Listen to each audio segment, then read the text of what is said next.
Hello. आज की कहानी हादसा स्टिग डैगरमैन स्वीडन। दिन सुहावना है और सूरज समतल पर फैला आराम कर रहा है। जल्द ही घंटियां बजेंगी क्योंकि आज इतवार है।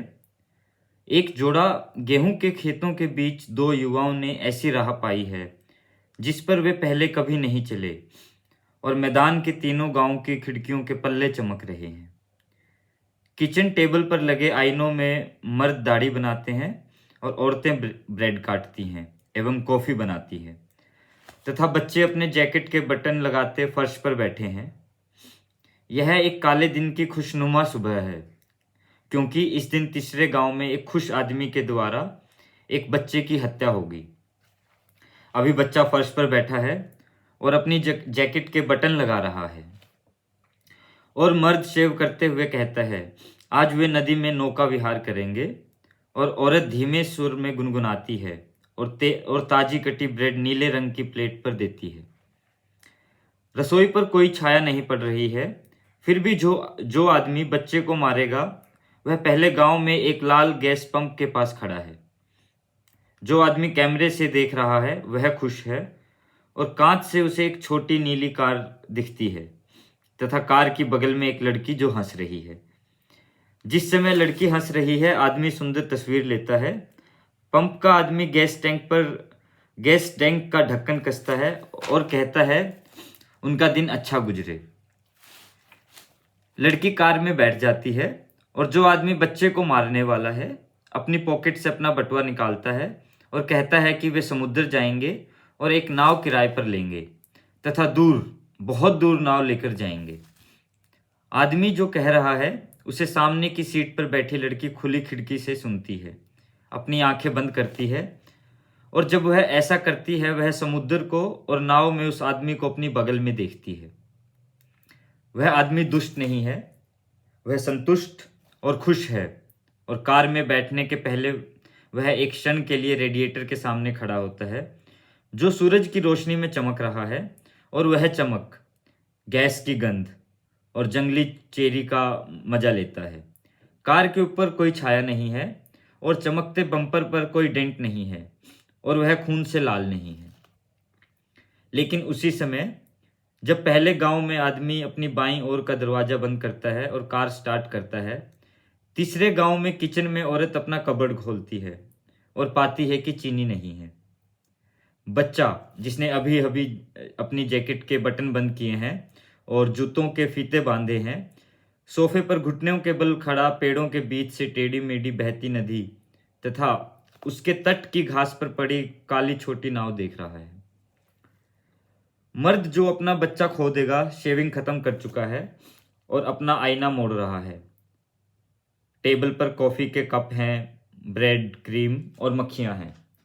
केवल चीनी की कमी है, और माँ अपने बच्चे से कहती है वह लार्सन के यहाँ दौड़कर जाए और चीनी के कुछ क्यूब्स उधार मांग कर ले आए। और जब बच्चा दरवाजा खोलता है, मर्द पीछे से चिल्लाकर कहता है कि वह जल्दी आए, क्योंकि नाव किनारे पर इंतजार कर रही है, और आज वे खेकर उतनी दूर जाएंगे जितना पहले कभी नहीं गए। जब बच्चा बगीचे से दौड़ता है, वह सारे समय नदी, नाव और मछली के बारे में सोचता है। मछली जो तैर रही है, और कोई उसे फुसफुसा कर नहीं कहता है कि उसे जिंदा रहने के केवल 8 मिनट हैं, और नाव सारे दिन वहीं बंधी रहेगी, बाद में कई दिनों तक। लार्सन का घर बहुत दूर नहीं है, मात्र सड़क के परली तरफ, और जब बच्चा सड़क पार करता है, नीली कार दूसरे गांव में प्रवेश करती है।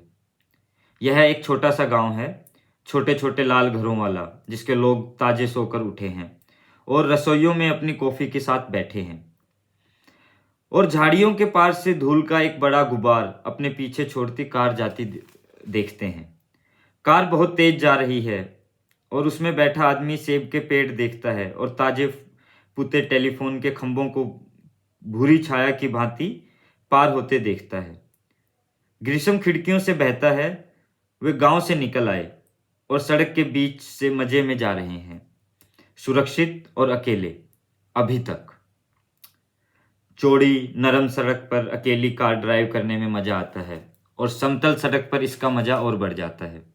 आदमी खुश है और गठा हुआ है और अपनी दाहिनी कोहिनी से अपनी औरत के शरीर को छू रहा है।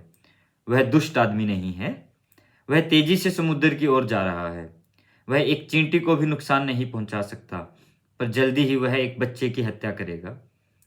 जब वे तीसरे गांव की ओर तेजी से चले, लड़की ने पुनः अपनी आंखें बंद की और खेल खेलने लगी कि वह तब तक उन्हें नहीं खोलेगी जब तक कि वे समुद्र न देख सके, और कार के मुलायम झटकों के ताल में स्वप्न देखने लगी कि यह कितना सुकून भरा होगा। जीवन की बुनावट इतनी बेपरवाह है कि एक खुश आदमी एक बच्चे को मारने से 1 मिनट पहले तक खुश है, और एक औरत भय से चीखने से 1 मिनट पहले अपनी आंखें बंद किए समुद्र के स्वप्न देख सकती है, और एक बच्चे के जीवन के अंतिम मिनट में उस बच्चे के माता पिता किचन में बैठे चीनी का इंतजार कर सकते हैं और अपने बच्चे के सफ़ेद दांत के बारे में और नाव खेलने के बारे में बातें कर सकते हैं। और समय बच्चा एक गेट बंद कर सकता है और अपने दाहिने हाथ में सफ़ेद कागज में लिपटी चीनी के कुछ क्यूब्स लिए सड़क के उस तरफ चल सकता है, और यह अंतिम पूरा 1 मिनट वह कुछ और नहीं, केवल चमकती नदी और मूक पतवारों के साथ चौड़ी नाव देखता है। बाद में बहुत देर हो चुकी होती है। बाद में एक नीली कार सड़क पर खड़ी है और एक चीखती औरत अपने मुंह से अपना हाथ हटाती है। हाथ से खून निकल रहा है। बाद में एक आदमी कार का दरवाजा खोलता है और सीधे खड़े होने की कोशिश करता है, हालांकि उसके अंदर होल हो गया है। बाद में चीनी के कुछ क्यूब्स खून और बजरी में यूं ही बिखरे पड़े हैं और बच्चा जमीन पर पड़ा है अपने पेट के बल, बिना हरकत के, चेहरा जमीन में धंसा हुआ। बाद में दो रक्तहीन चेहरे वाले लोग जिन्होंने अभी तक अपनी कॉफी नहीं पी है, एक गेट के बाहर भागते हैं और रोड पर एक दृश्य देखते हैं जो वे आजीवन नहीं भूल नहीं पाएंगे, क्योंकि यह सही नहीं है कि समय सब घावों को भरता है। समय एक मरे बच्चे के घाव नहीं भरता है, और यह उस माँ के दर्द को शायद ही भरता है जो चीनी खरीदना भूल गई थी और जिसने अपने बच्चे को सड़क पार थोड़ी सी चीनी लेने भेजा, और यह उतने ही लचर ढंग से उस कभी खुश आदमी के संताप को भरता है जिसने एक बच्चे को मारा है, क्योंकि जिसने बच्चे को मारा है वह समुद्र नहीं जाता है। जिसने बच्चे को मारा है वह चुपचाप घर जाता है, और उसके साथ साथ हाथ पर पट्टी लपेटे एक चुप औरत है। जितने गांव में से वे गुजरते हैं वहां उन्हें एक भी खुश आदमी नहीं दिखाई देता है। सभी छायाएं बड़ी काली हैं, और जब वे दोनों अलग होते हैं तब भी वे चुप हैं।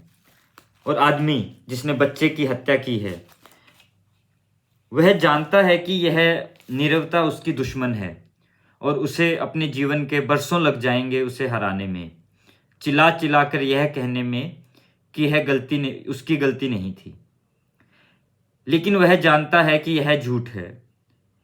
रातों को सपनों के स्थान पर वह मनौती मांगेगा कि उसका जीवन उल्टा चले ताकि वह इस 1 मिनट को बदल सके। लेकिन जिस आदमी ने बच्चे की हत्या की है उसके प्रति जिंदगी इतनी बेपरवाह है कि सब चीज़ों के लिए इसके बाद अब देर हो चुकी है। Thank you.